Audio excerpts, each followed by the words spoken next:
The History of the Harrietenberg and its Environs. Part 10. The Treaty of Greenmead. It did not take Eloise von Schniffelstadt long to learn that the Emperor Ulrich had marched his army north. Within 2 days of his departure, she had marched her troops into Schniffelstadt. It seems that the people of Schniffelstadt were pleased at her return. Some of them even lined the streets and cheered. But then the Emperor Ulrich had not been mild when imposing taxation on them, and his troops had not always treated the populace with the respect it felt it deserved. Eloise's first action was to declare that the coronation of her sister as Countess Bettina von Schniffelstadt had been inconsistent with established law, custom and practice, and was therefore invalid.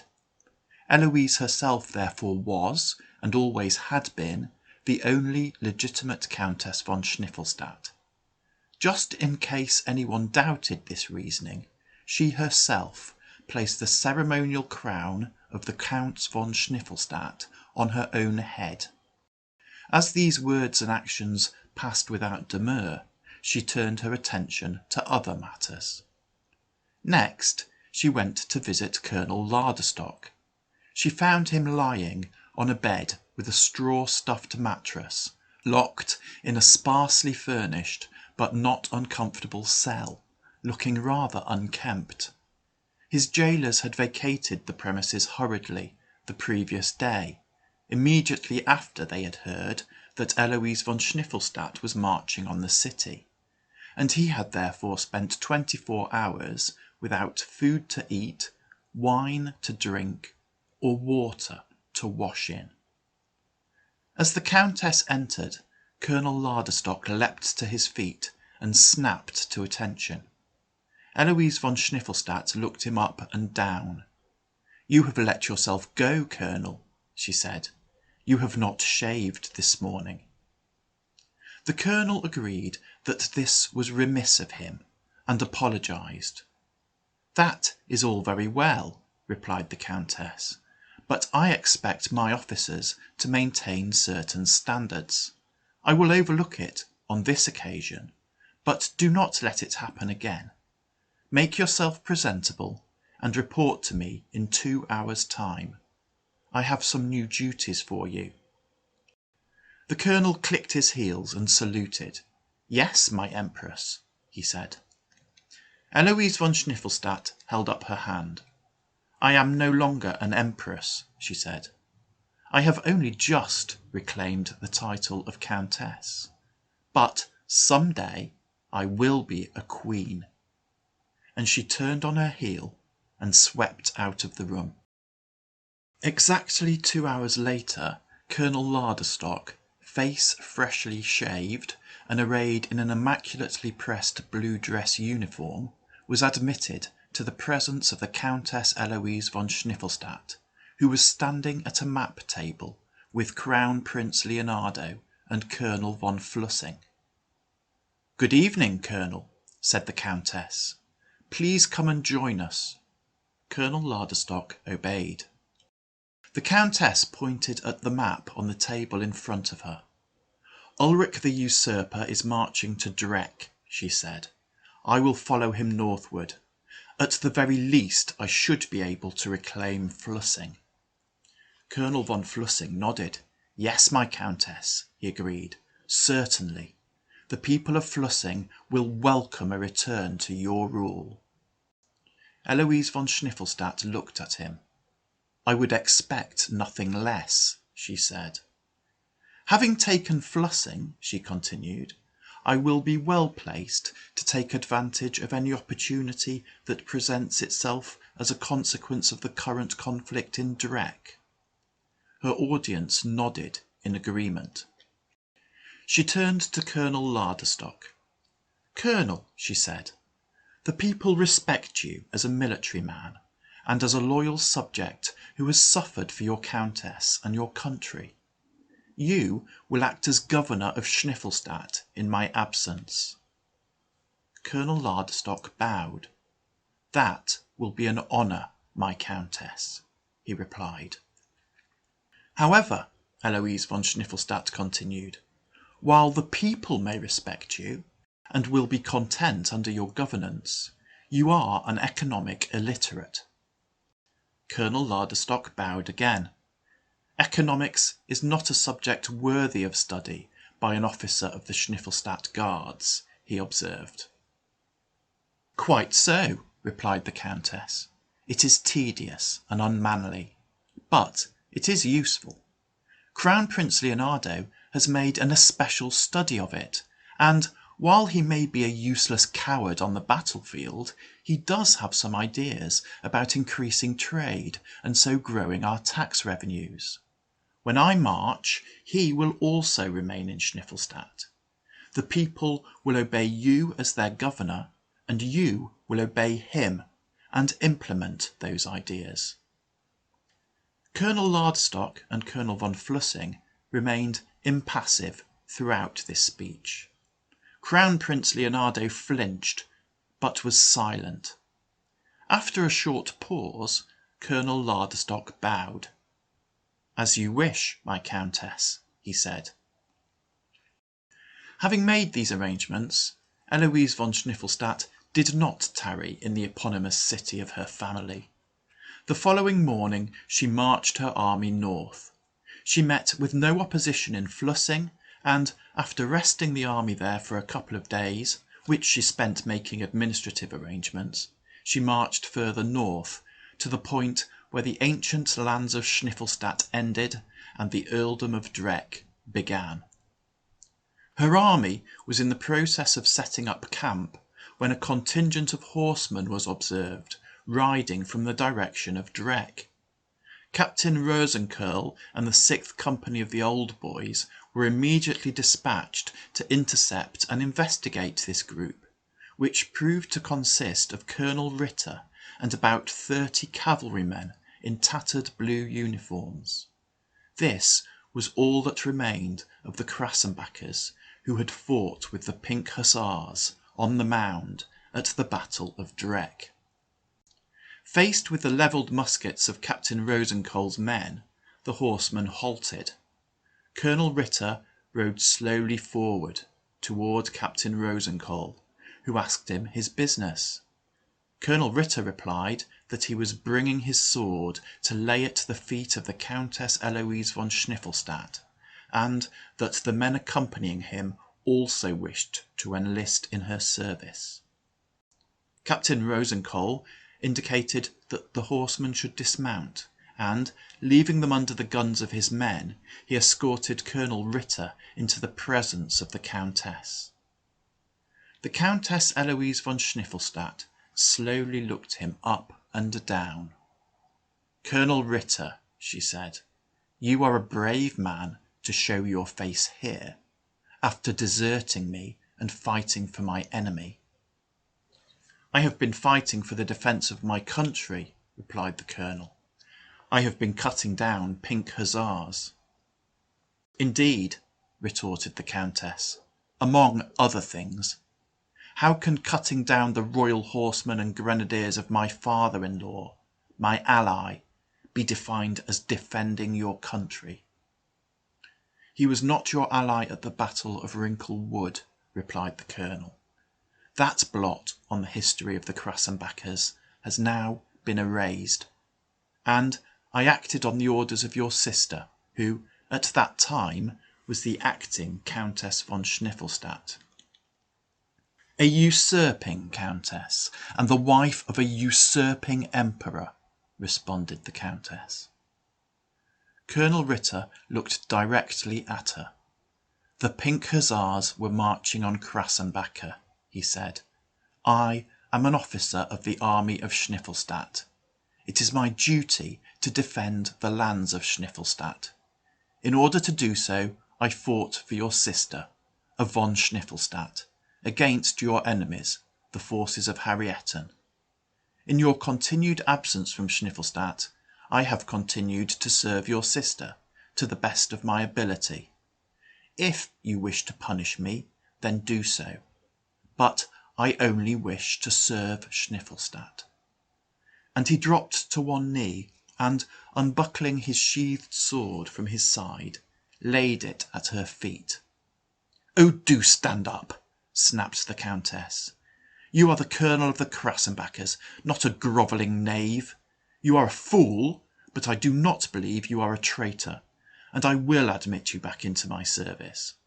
In what capacity that will be, I will decide later, but for now, explain to me the situation in DRECK." The colonel rose to his feet. "The armies of DRECK are defeated. The Emperor Ulrich is dead. Your sister and her son are in the hands of the Grand Marshal Baron Spankowitz," he said. "Ulrich is dead, and Bettina has a son?" said the Countess slowly. "So that son is now the Earl of DRECK. What forces are available to the so-called Baron Spankowitz?"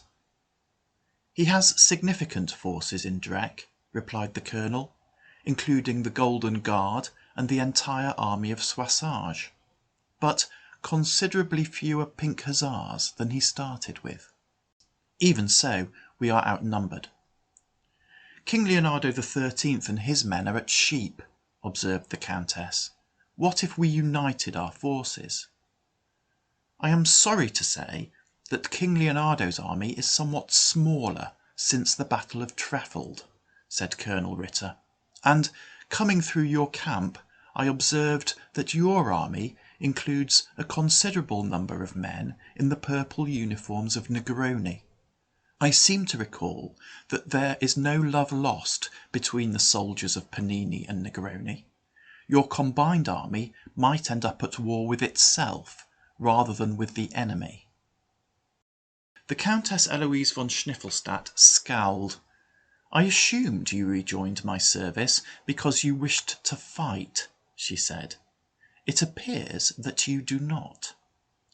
"There is a time and a place for fighting," replied the colonel, "and a time and a place to be prudent.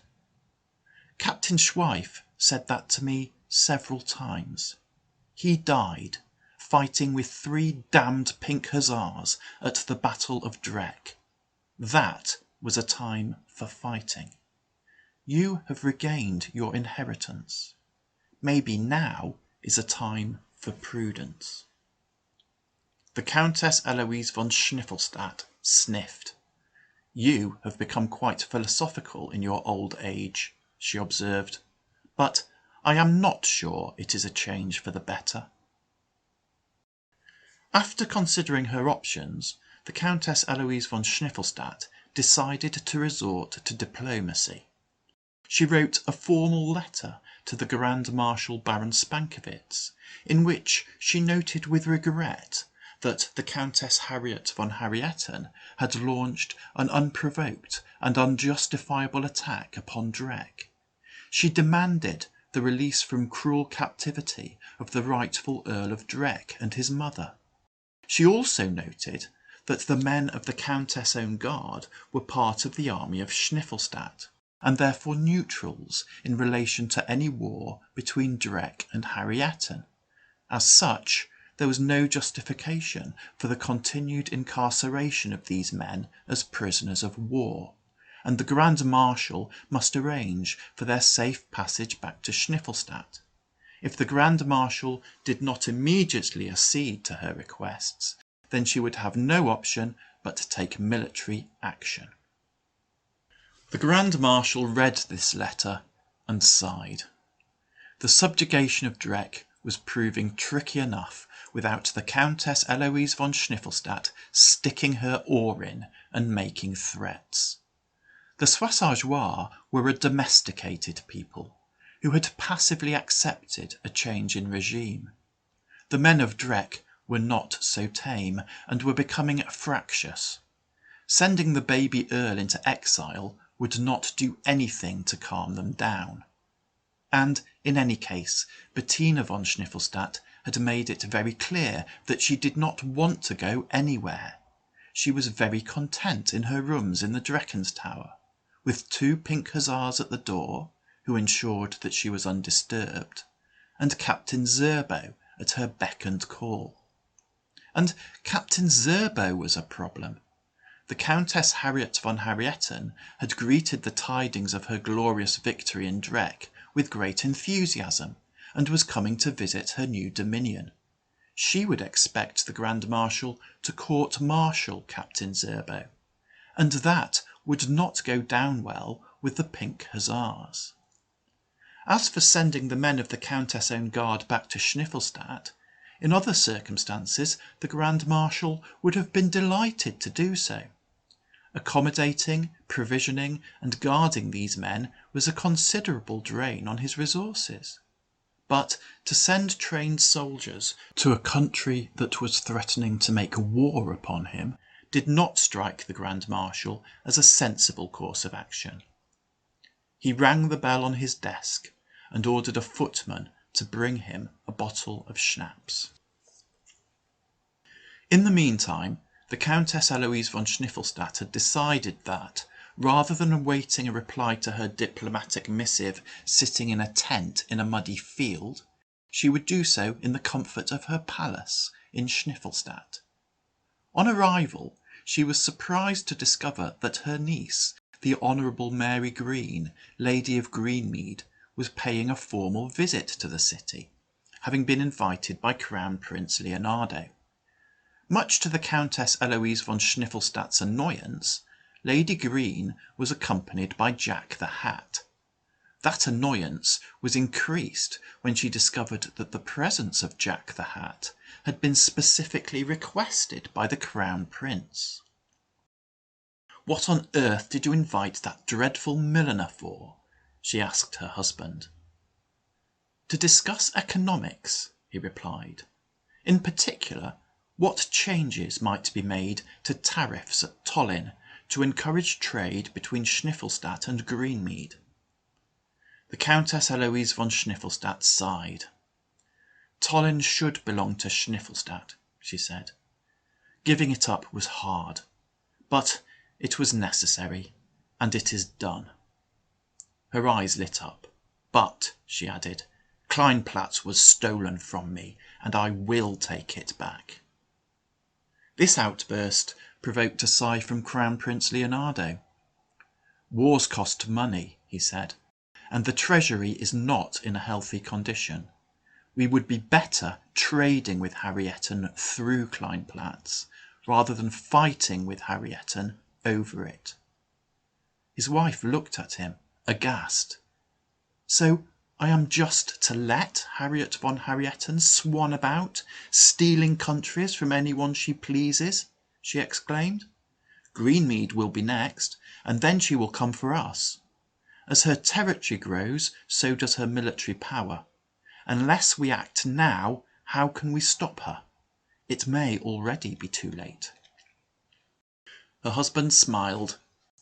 "Victories do not always go to those with the strongest military," he observed. "Economics may be tedious and unmanly, but it is useful. Sometimes it is very useful indeed. I think we should invite the Countess Harriet von Harrietten to a peace conference." Several days later, the Countess Harriet von Harrietten, escorted by the first company of buttercups, arrived in DRECK. She was accompanied by her sister, who had nothing better to do. It was raining, and the city of DRECK looked particularly grim. The carriage drew up in the courtyard of the Drecken's Tower, and those travelling in it disembarked. Annabel von Harrietten shuddered as she stepped down. "What a horrible place," she observed to her sister. "Why you chose to invade DRECK rather than Greenmead is incomprehensible. I almost think it was simply to spite me." But the Countess Harriet von Harrietten was not listening. She had already taken the arm of the Grand Marshal Baron Spankowitz, who was ushering her into the Drecken's Tower, while a footman sheltered her from the elements with an oversized umbrella. Once the Countess Harriet von Harrietten had bathed and dressed, and otherwise recovered from the stresses of her journey, she summoned her husband, in order that he could update her on the situation. He did so. The Countess was not pleased by the update. "So," she said, "your view is that crowning me as head of state would provoke a riot. But surely a riot could be quelled." "We have the forces to put down a riot," agreed the Grand Marshal, "and we can keep control of the city. But the men of DRECK, and the mountain folk in particular, are obstinate and bellicose. The countryside would rise against us." "Maybe Annabel is right," mused the Countess. "She is forever telling me that I should have invaded Greenmead instead." "I do not think so," replied the Grand Marshal. "The inhabitants of DRECK are not unhappy because they love their hereditary rulers. They are resisting because they do not trust outsiders, and because they intensely dislike change. They would get used to your rule eventually, although grinding them down would require much money, much time, and many men. But the people of Greenmead have come to love Lady Green. She only requires of them that they pay their customary taxes, and in return she ensures that their customary laws are enforced. And, other than that, she leaves them alone to go about their customary business.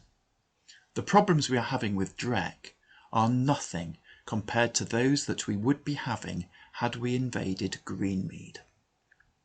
"I should never have let you invade DRECK in the first place," said his wife. "This is all Captain ZSERBO's fault. When is his trial?" "Tomorrow," replied the Grand Marshal. "I have been waiting for your arrival." "You will find him guilty, of course," said his wife. "Yes," agreed the Grand Marshal, "he is guilty. I will strip him of his commission in the Pink Hussars. But I have suggested to Bettina von Schniffelstadt that the baby earl might wish to award him a commission in the DRECK Dragoons." "What?" exclaimed his wife. "The army of DRECK belongs to me. Who is Bettina von Schniffelstadt to award commissions in my army? He should be shot, or at the very least disgraced, not rewarded." "The Pink Hussars may tease Captain ZSERBO," responded her husband, "but they are rather fond of him. They accept that he is in the wrong, but they also have a certain admiration for his actions. In their view, stripping Captain ZSERBO of his position in the Pink Hussars will be disgracing him, and they will not regard a commission in the DRECK Dragoons as a reward, but as a humiliation. To go any further might cause disgruntlement among their ranks. We have enough problems facing us at present. We do not need to create any additional ones." His wife pursed her lips, but remained silent. "The fact is," continued the Grand Marshal, "that as long as you let her lead a quiet life, Bettina von Schniffelstadt will do exactly what you ask.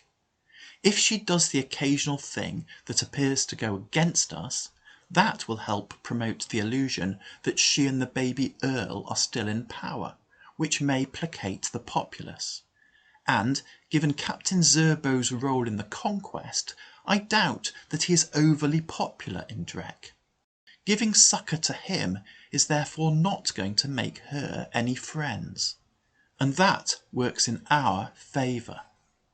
His wife scowled.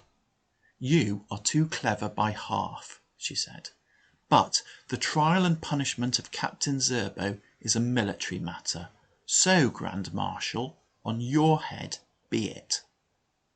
Anyway," she continued, "you are not the only person who has news. I have received a letter from the Countess Eloise von Schniffelstadt and the Honourable Mary Green, inviting us to a conference in Greenmead to discuss the situation in DRECK and other matters." She produced the letter in question and handed it to her husband. "What do you think of that?" she asked. The Grand Marshal Baron Spankovitz read the letter. Then he read it again. Then he handed it back to his wife. "Well?" she inquired.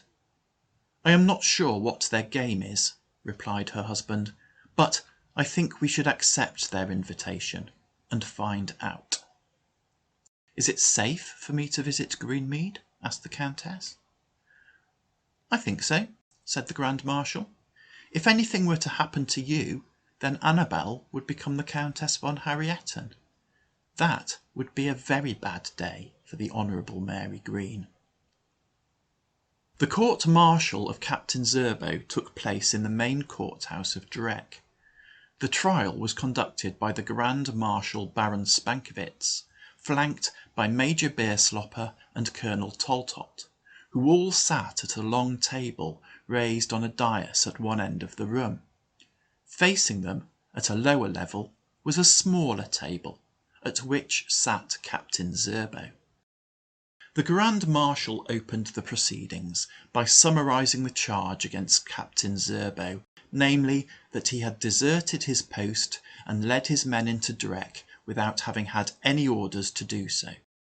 The Grand Marshal then asked Captain ZSERBO if he had anything to say in his defence. Captain ZSERBO leaned forward in his seat. "I was accused of cowardice," he said.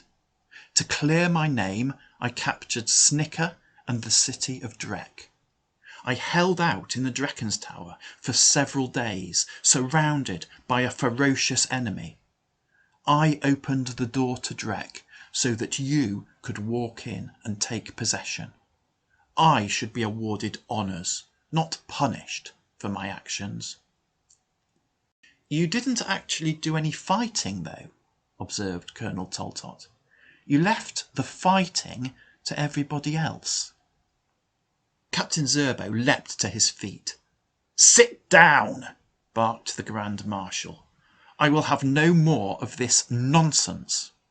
Your honour was questioned in a drunken argument, and, rather than acting like a gentleman, demanding an apology, and, if necessary, challenging your accuser to a duel, you took it upon yourself to single-handedly start a war. Your behaviour was both dishonourable and unmilitary." Captain ZSERBO was defiant.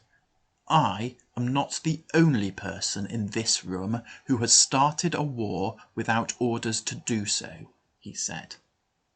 "I am the Grand Marshal of the armies of Harrieten," replied Baron Spankowitz. "You are a mere captain. I have the authority to act in ways that you do not. You admit your actions. In my opinion, you are clearly guilty as charged." He turned to Colonel Toltot. "What do you say?" he asked. "I agree," replied the colonel. The Grand Marshal turned the other way. "And you?" he inquired of Major Beerslopper. "Clearly guilty," replied the Major. "Very well," said the Grand Marshal. "Captain ZSERBO, this court finds you guilty. You are hereby stripped of your rank and discharged from the army of Harrieten. You are dismissed from this courtroom. You will leave your sword on the table in front of you." Captain ZSERBO rose to his feet, shrugged, unbuckled his sword, and laid it on the table. Major Beerslopper stared at him impassively. Colonel Toltot turned away. The Grand Marshal cleared his throat and said, "I am sorry this was necessary. I understand that Bettina von Schniffelstadt would like to see you. The guards at the Drecken's Tower have been instructed to admit you to her presence." Captain ZSERBO nodded, but did not speak. He turned on his heel and walked out of the courtroom. The Grand Marshal had been to visit Bettina von Schniffelstadt the previous day, and, to her great concern, informed her that the Pink Hussars allocated to guard her rooms would be withdrawn from that duty in 2 days' time. This concern had been relieved when he suggested that he would instead allow her a small bodyguard of 6 DRECK dragoons, funded at her own expense. And she had been pleased when he informed her that Captain ZSERBO's services might be available, should she wish to place him in command of that bodyguard.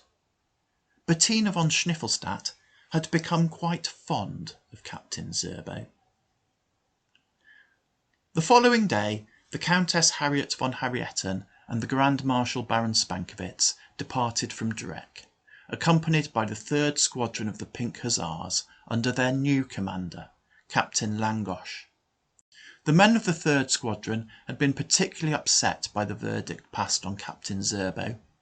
They had been somewhat mollified when Bettina von Schniffelstadt had made him a captain in the DRECK Dragoons and placed him in command of her personal bodyguard, but the Grand Marshal still felt it would be best to keep them occupied rather than having them mope around in DRECK. The Countess and the Grand Marshal travelled to Greenmead by way of SOISSAGE, which was peaceful, Harrieten, where they were joined by Colonel Radek, and Dryways, where they left the 3rd Squadron of the Pink Hussars, other than 10 troopers who accompanied them on the final leg of their journey. They were welcomed to Greenmead by a reception party, including the brass band of the Greenmead Grenadiers, who played enthusiastically and at a great volume. The conference took place the following day. It was chaired by the Honourable Mary Green, the Lady of Greenmead, who sat at the head of the table. Alongside her sat Jack the Hat. On their right sat the party of Harrieten, consisting of the Countess Harriet von Harrieten, the Grand Marshal Baron Spankowitz, and Colonel Radek. Opposite the party of Harrieten sat the party of Schniffelstadt, consisting of the Countess ELOISE von Schniffelstadt and Crown Prince Leonardo, the Magister of Negroni. The Lady of Greenmead opened the meeting by saying that Greenmead was neutral in the conflict between Harrieten and Schniffelstadt, and wished to see peace. At this point, the Countess ELOISE von Schniffelstadt interrupted and asked why Harrieten had 3 representatives at the table, while Schniffelstadt only had 2. The Countess Harriet von Harrieten responded that the Countess ELOISE von Schniffelstadt must have miscounted. Surely Schniffelstadt had 4 representatives at the table, as the Countess ELOISE von Schniffelstadt's niece and her adviser could hardly be regarded as neutral. The 2 countesses glared at each other. The Honourable Mary Green broke the silence by asking if the Countess Harriet von Harrieten had any response to the letter that the Countess ELOISE von Schniffelstadt had sent to the Grand Marshal Baron Spankowitz, making various requests. "Requests?" the Countess Harriet von Harrieten replied. "I do not recall any requests that the Countess ELOISE von Schniffelstadt made of my husband. I only recall demands, backed up by an explicit threat of violence." She turned to the Grand Marshal and asked him if he had anything to add. The Grand Marshal said that he only wished to clarify that Bettina von Schniffelstadt and her baby were not being held in DRECK against their will, but had specifically requested to stay. The Countess ELOISE von Schniffelstadt snorted. "That does not surprise me," she said. "My sister is an idiot. I do not care what she wants, but I do not want you to have DRECK." "So you are going to fight me for it?" asked the Countess Harriet von Harrieten. At this point, Crown Prince Leonardo intervened. "No," he said, "we do not need to fight you for it. If you do not withdraw from DRECK, we will cut off the supply of cedar squirrel fur. That will cause great unrest among the mountain men of DRECK, and we will also block the export of SOISSAGE wine from Panini and Negroni to the lands over the sea. That will cause great unrest among the wine merchants of SOISSAGE and cost you dearly in lost tax revenue." There was silence. The Countess Harriet von Harrieten looked enquiringly at the Grand Marshal Baron Spankowitz, and then at Colonel Radek. Colonel Radek shrugged. "What he says is true," he said, "but it could be worse." They could also cut off your supply of snuff. Luckily, you do not indulge in that vice." He then turned to Crown Prince Leonardo. "You are cutting off your nose to spite your face," he said. "Curtailing trade in this manner will affect the tax revenues of Panini and Negroni, and make your merchants very unhappy." Crown Prince Leonardo smiled. "The fall in tax revenues will be less than the cost of war," he replied, "and my merchants have other markets that they can trade in." "And," added the Countess Eloise von Schniffelstadt, "you already have SOISSAGE. I cannot let you also have DRECK. It will make Harrietten too powerful." "But," replied the Grand Marshal, "you seem to have Negroni and Panini. If we hand over DRECK to you, then Schniffelstadt will be too powerful. And if you blockade us, as you are suggesting, we will have no option but to fight, so you will still have to pay the costs of a war." It was now the Honourable Mary Green's turn to intervene. "It is not proposed that DRECK be handed over to Schniffelstadt," she said. "Is it not?" asked her aunt. "No," said the lady of Greenmead. "It is proposed that all here present jointly appoint a governor of DRECK, who will guarantee its neutrality."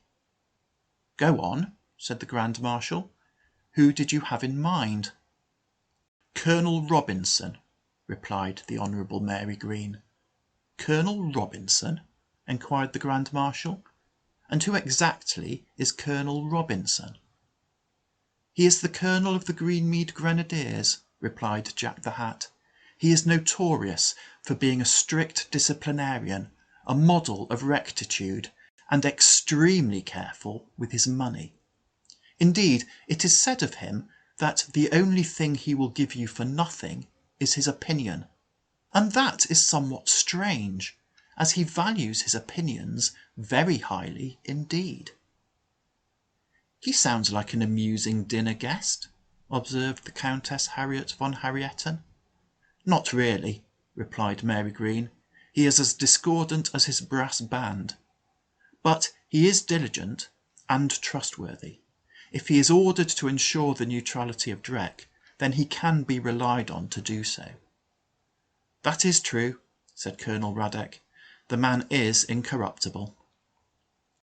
"He is still an officer in the army of Greenmead," said the Countess Harriet von Harrietten, "and Greenmead is ruled by the niece of the Countess von Schniffelstadt, and the Earl of DRECK will be the nephew of the Countess von Schniffelstadt.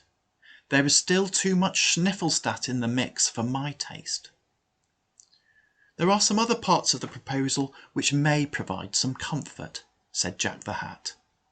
"Firstly, the army of DRECK will be slimmed down to the bare minimum required for internal policing, so it cannot pose a military threat to anyone.